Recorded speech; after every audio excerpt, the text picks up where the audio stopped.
Hello and welcome to episode 4 of Moment in Time World War II Pods Season 3 Narvik Extravaganza. And you can tell we're not talking about boats anymore because Alina's back.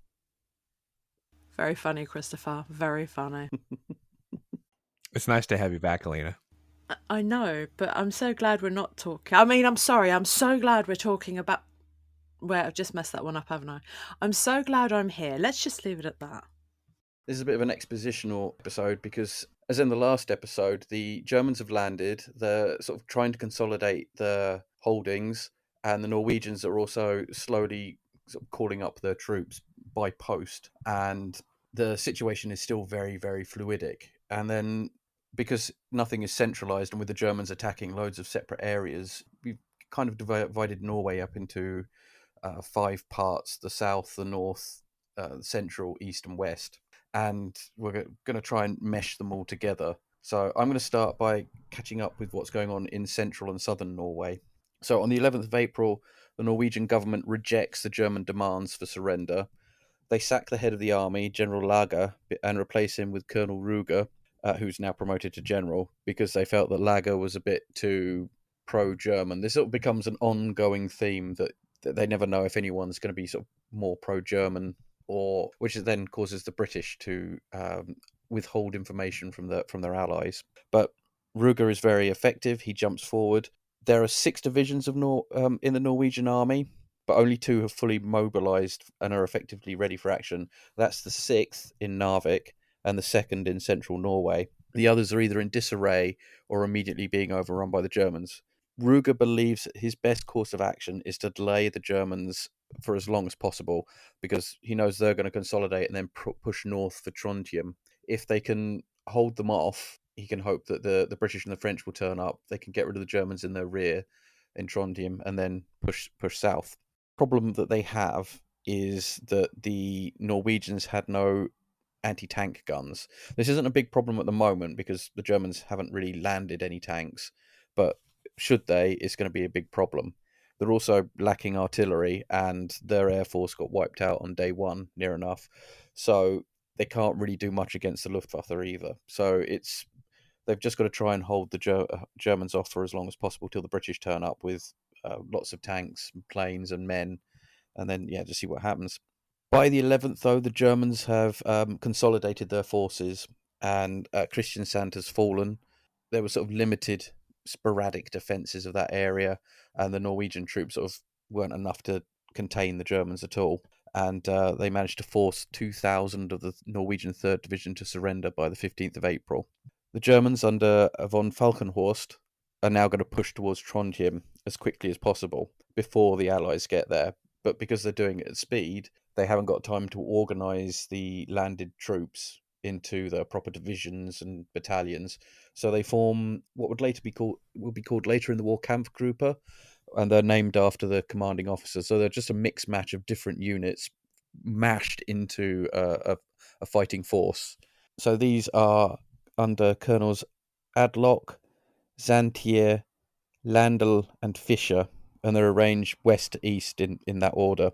They've got to push for 2 geographical points. There is the Gudbrandsdal Valley and the Osterdal Valley, and basically they're like almost motorways for the German army, because they're a straight road through a valley, which means they're very easy to just punch straight up if they can get to them. And once they're in there, they're relatively safe from the enemy. They can't be sort of assailed on the side. They can only be assailed in front. So they're heading for these 2 valleys at high speed, starting on the 13th of April. But what's going on in eastern Norway? Well, funny you should ask that question. Newly minted, newly promoted General Ruga's men, they're going to meet the German advance on the 14th of April in Honfoss, where they put up a fierce resistance and would inflict heavy casualties on both sides. Now, the 6th Norwegian Regiment would also blunt the German advance. This would happen at I'm going to butcher this, so my apologies for our Norwegian friends, but Hogsbyd on the 15th. Did I get that right? Yeah, sounds about Chris? right. Yeah. Okay, good. Again, my apologies to our Norwegian listeners. I'm doing the best I can. The Germans are only able to break through when they're able to deploy up their Panzer tanks for the first time. And then, of course, the Norwegians are lacking any form of anti-tank weapons. So without an anti-tank weapon, it's kind of hard to stop them. Now, between the 13th and 14th of April, interestingly, the Norwegian 1st Division would cross the Swedish border and surrender. This, of course, was done without orders. And intentionally, it seems that they were just really robbing newly minted General Ruge of 3,000 men. And that is the Eastern Norway. I mean, that's the kind of what we were saying. Back and I was forth saying you were earlier talking about? Yeah, with the Norwegian unreliable. There was a consideration of unreliability.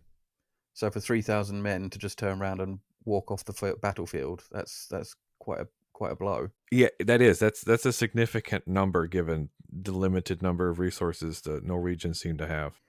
And it's only going to get worse. But in West Norway, Bergen is still in German hands. They've got 2,000 men holding it, including the crew of the Königsberg, which has just sunk. They've also got the vital airfields of Stavanger, in which is being used for the air bridge of bringing in materials, men, weaponry, food supplies. And General Wilhelm Stephans of the Norwegian 4th Division has 6,000 men ready to go. He's based himself at Voss. His is the only district other than Narvik to fully mobilise. He's planning to take Bergen with his 6,000. In total, he's got 6,361 men and 554 horses. They're ready to go by mid-April, but on the 16th, Ruge orders him to redeploy to Valdres and Hallingdal to reinforce the main front from where the main German push is coming from in eastern Norway. This means that he can't take Bergen, which means Bergen is going to stay at sort of a thorn on their side. What he has left tries to just contain the Germans within Bergen. However, the forces there are backed up by the mighty Norwegian Navy.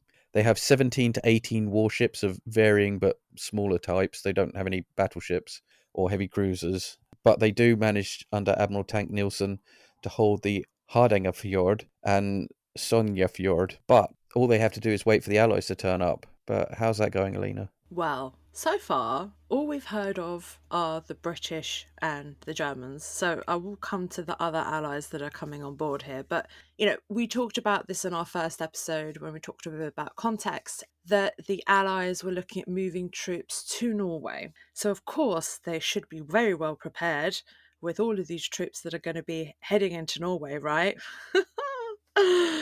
Well, they're not. So, sorry, spoiler alert, everyone. They're not ready. So the 24th Guards, which is an infantry brigade, 3 brigades of the 49th West Riding Division were supposed to be penciled in with the 1st Battalion of the Scots Guards that had already embarked for the landings at Narvik. So 2 battalions of the 146th Brigade were at Rothside, and they just disembarked from the Royal Navy ships before they could go on to Bergen, so the ships could be used to intercept the German Navy. Now, you've got other units that are currently being created at this time, including the 5th Special Reserve Battalion of the Scots Guard, which was formed in February of 1940. And these are our volunteers that we spoke about. I can't remember which episode in. I don't even know what episode we're on now. One of the episodes previously where we talked about all this skiing experience that is needed from across the army, because that's what these kind of guys are. I mean, Scots are pretty decent at skiing, I think. They are, aren't they? They probably have more experience of the cold than, say, the East Kent Regiment. Yeah, I know, but there's like mountains in Scotland. This is true. Yeah.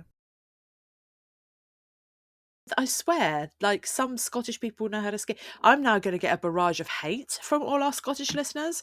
So, send your skiing hate this way. I mean, Polish people ski all the time. So for us, it's been, across the centuries where we've just been skiing on our mountains. So anyway, so some of these guys are coming in even as far as India and Hong Kong, reporting to the Quebec barracks, Borden in Hampshire. But they're sent to the French Alps instead.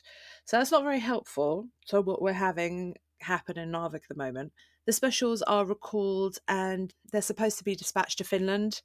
But because at the same time you've got, the winter will end, they're not needed. So they're being dispersed on the 20th of March, which they should be being sent to Narvik. But, hey.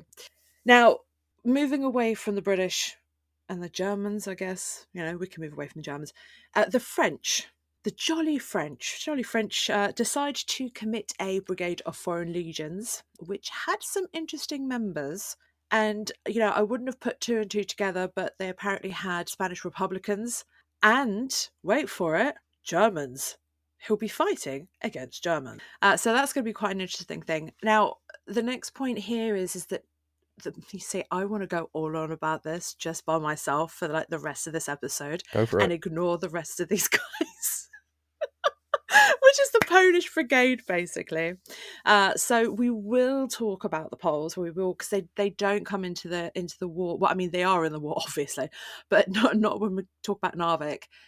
So we will be talking about them in our, well, I don't know, whenever Chris decides to put them in our notes, we'll be talking about the Poles and talking about the creation of the Polish army and who was kind of part of that army. Was it, Poles from Poland, Poles that had escaped from Poland, Poles from Britain, Poles from France, and whatnot. So they will be coming somewhere along the lines of our conversation. I don't know when, but there are Poles that are part of the French army at this stage, and they will also be joining this, basically. But we'll go into much more detail because Zane's covering a lot. You're covering this in your PhD a bit, aren't you? I am, actually. So a lot of the members of my unit of number 10 into Allied Commando, the Polish troop was the 6th troop. Most of those guys, they escaped Poland after Germany invaded, made their way to France, trying to help the French fight, and then had to leave France because France capitulated, and they ended up making their way back to England to then fight another day. Yeah. And I'm curious because I actually need to do a little bit slightly more deep dive. I'm curious about this Polish brigade, and I'm wondering if there may be some cross connection between the men of my unit. Yeah, because it's actually really interesting because there are Poles based in France. Like, for example, Sikorski. Sikorski's already in France. He doesn't escape Poland, and he doesn't come through Romania, Hungary, and all of that. Mm-hmm. He's already in France, and there are a lot of Poles that are already there, and there's Poles that are coming. I mean, I'm going to probably repeat myself when we start talking about this again anyways, that Poles are coming in from other countries that are just volunteering to fight, because Poles are based all around the world. It's not like we're just in Poland at this time, if you know what I mean, and they can't go home to fight. So, well, unless obviously let's SOE and all that kind of stuff, that's a whole different other kettle of fish, but, being parachuted in to occupy Poland. But the majority of these people aren't prepared for that. So they decide to join these Polish battalions. They join Maciek's brigade eventually, and all the formations of these other units, and your unit, for example, eventually. Yeah. Or, like my great-grandfather, not the general of those people who know me, my other great-grandfather, Albin Nowobilski, he actually does, we'll talk a bit about him fighting in Narvik and the formation and how he got there, and then the aftermath. And, the aftermath. Anyway, I'm going off on a tangent. This is not my episode. We'll come back to the Poles. On the 10th of April, the Admiral of the Fleet, Earl of Cork, he is made the commander of the Northwest Expeditionary Force, but the Norway operations are...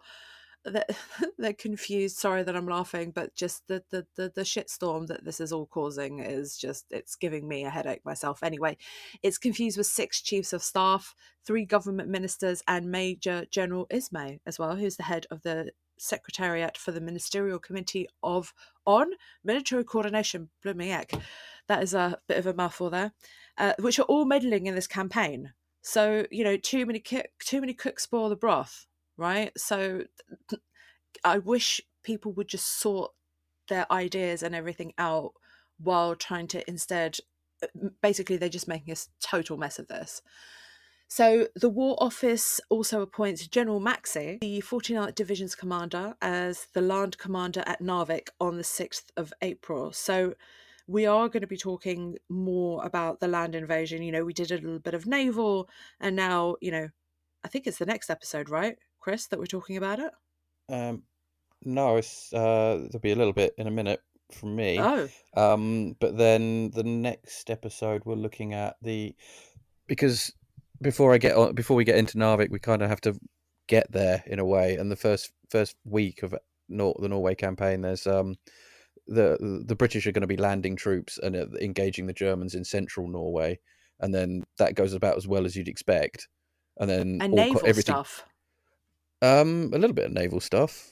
Navy versus the Air Force, and then we're going to it boils down to just Narvik because that becomes the only theatre where the Allies can properly fight. Oh yeah. That's I just, by the way, I'm reading my notes as we're going along, and I love how Zane has suddenly changed something for me to say it in Polish, which I can't even say it in Polish, let alone in English. So yeah, thanks for that. Thanks for Just that, thought Zane. I'd help you be able to translate it for yourself. But you got it right, which is impressive, actually. Which is, I am very impressed with you on that. Right, totally lost where I am on our notes, but we have, well, on the 10th, basically, he gets the order to establish a base at Harstad as a forward post to attack Narvik. So Chris will be talking a little bit more about some land battles, and the Poles will come involved in a land battle too, but not yet. We still have at least half a month to go, so we will get there. Right, so clearly, as the British are so well prepared to be fighting in Narvik, as you can hear the sarcasm in my voice, they assemble the 146th Infantry Brigade, which is to be diverted from Narvik for operations around Trondheim, and 5 battalions of the French Foreign Legion are to join them there. Again, too many cooks spoil the broth. The British at this point are putting the 15th Infantry Brigade from France as part of Hammer Force, with 2 Canadian battalions which have also embarked for the operation. Hammer Force was under General Hotblack, but he suffered a stroke on the 17th of April before he could leave, and so was really quickly replaced by Brigadier Burnley Finklin. But following his briefing, his aeroplane crashed on landing at the Orkney Islands and had to be replaced by General Paget on the 19th of April. So we have just gone through, less than a week, 3 different generals who probably have 3 completely different plans. So I don't think anyone knows their arse from their elbow at this point. So yeah, we're going to have a lot of fun in Narvik. Because on the 22nd of April, Hammer Force was scrubbed because of the fear of Luftwaffe attack. I don't know if I can get any more into this, Chris, because I just feel like we're just going down a deep, dark hole that we're just never going to get out of. Tell me about it. I've been doing the research for it. I think the big problem was because Britain had these plans to invade, and then at the last minute they thought, no, we better not. So they've redistributed everyone, and then they said, oh, we'll come up with a reactionary course as and when oh crap, the Germans are invading. Oh Christ, what are we going to do? And it's been so rapid, they're quickly trying to draw stuff and redirect things. And the British Army, as I understand it, as a naval historian, not very well, they've got to run through so many committees and like you said, there's so many sort of chefs ruining the broth, and we need to go and check with that person. What do you think about that? And the Germans don't fight by committee. This is the problem that we find in the early days of Blitzkrieg, that They it's not just like the do First it. World War. Yeah, with the First World War, you've got we've got time to talk about this, and what should we do about this? There might be, we've got an offensive coming. The Second World War, the Germans have already moved like 15 miles before you've got up and had breakfast. So Yeah. it's just this whole rapid warfare thing is so new to everyone in And they're 1939 and abandoning 1940. things. This is the thing. They're making plans and then suddenly abandoning them. And then, this general says this general says that. Oh no, let's scrub this because we're scared of a Luftwaffe attack. Like, come on, guys, just put your heads in gear and just do. Could this have come out in a completely different way? Because, I don't know, for example, General Hotblack doesn't die of a stroke. I don't know. We're never going to know. Yeah. Yeah, I mean, I think as well, it's like when they get up in the morning, when they sort of meet in the morning, go, this is what the situation is. Okay, so what are we going to do? Well, we'll do this, this, and this. Break for lunch, and when they come back, well, the Germans have already done this, this, and this. Oh, well, that kind of scuppers our plan. Or what are we going to do now? And Well, let's have that cup of tea, and a biscuit on the yeah, side as well. Sorry. yeah. But you've also got to think like the distance as well of getting across the North Sea. The weather's not good. I mean, you think April. I mean, we've got lovely weather in England at the moment. It's lovely. It's like 11, 12 degrees, sunshine. But they're fighting in 6 feet of snow in Norway. Yeah, well, this is it. We seem to tend to think when we look at weather, we look at what is, more or less now or 10 years ago or 15 years ago. If we talk about Poland in March, especially 1940, you still got snow on the ground. now we don't. Now in April, it's like you said, in England, it's beautiful. Beautiful weather in Poland. It's 22 degrees today. Well, that and the winter of 1939 was one of the coldest on records Yeah, that's also true. as well. That's also true. Considering, Although the winter in 1941 was even worse. yeah, I've got a lot of insurgents and people that remember the war where they said that, you know, everything just food just got ruined left, right, and centre, and all they were left was well, being Polish, potatoes, and more potatoes. Just to cap it all off, though, they withdraw the Canadians as well from the forces going to Namsos. So the so-called winter troops don't go either. Pointless. Yeah.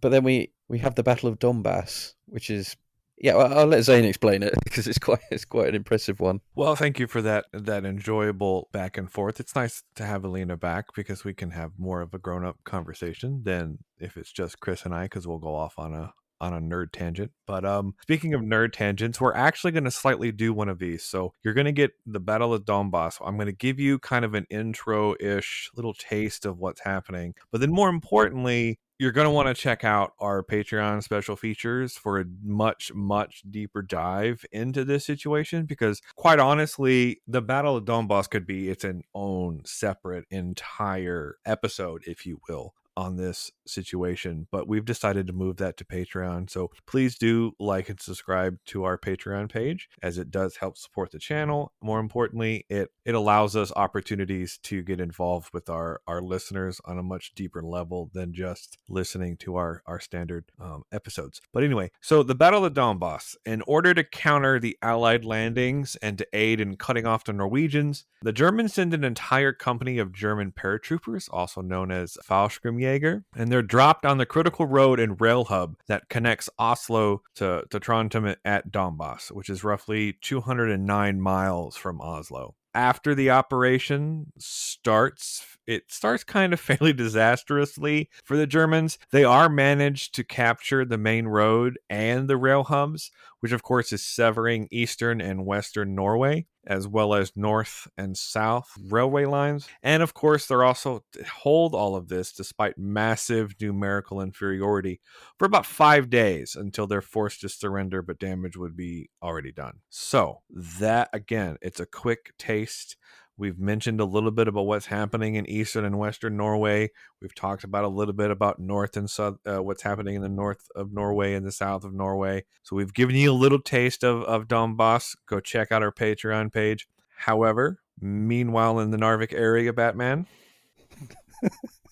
Sorry, I already started laughing. So yeah, meanwhile in Narvik, so as we said in the previous episode, the German mountain troops have landed under General Dietl from the 9th of April. They've now been reinforced by about 1,000 German sailors who are very, very damp as they've lost all their destroyers. The Royal Navy have come in and shelled Narvik itself and all the ships in the harbour. But Dietl is completely stranded. He's got no way of resupply. It's only a matter of time before the Allies come. They've got 2 battalions landed at Bjekvik, which is a very important Norwegian depot at Livgardsmune. So they've got supplies. Not a large amount of supplies, but better than nothing. Dietl also advances to consolidate his position, and on the 13th of April, they've taken Laphangen to the north, and then he presses east to the Swedish border, taking the vital railhead at Bjornfjord.